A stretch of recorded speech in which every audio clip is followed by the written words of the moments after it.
आज रविवार, गुढीपाडवा. संध्याकाळी दिव्याखाली ठेवा ही एक वस्तू एकाच रात्रीत आयुष्याचं सोनं होईल. गुढीपाडवा हा 3.5 मुहूर्तापैकी एक आहे. त्यामुळे तुम्ही हा उपाय नक्की करा. किती कठीण इच्छा असेल ती पूर्ण होईल. तर आपल्याला संध्याकाळी 3 सांजेला हा उपाय करायचा आहे. तर त्यासाठी आपल्याला काय लागणार आहे, तर पंती लागणार आहे. पंती ही चांगली घ्यायची आहे. गळकी किंवा पाझरणारी न घेता चांगली घ्यायची आहे. एक डिश घ्यायची आहे.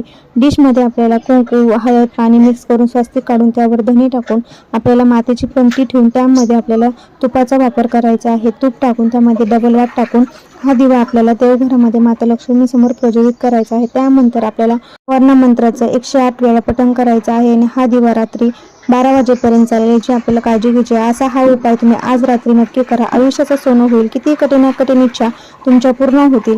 गुढीपाडव्याला आपण नवीन वस्तू खरेदी करतो, सोनं खरेदी करतो. सोनं खरेदी करणं शक्य नसेल तर तुम्ही धने किंवा तुम्ही कमळाची बी घरी आणू शकता आणि आपल्याला जे शक्य असेल त्या वस्तू आपण घरात खरेदी करून आणू शकतो. तर हा उपाय देखील तुम्ही नक्की करा.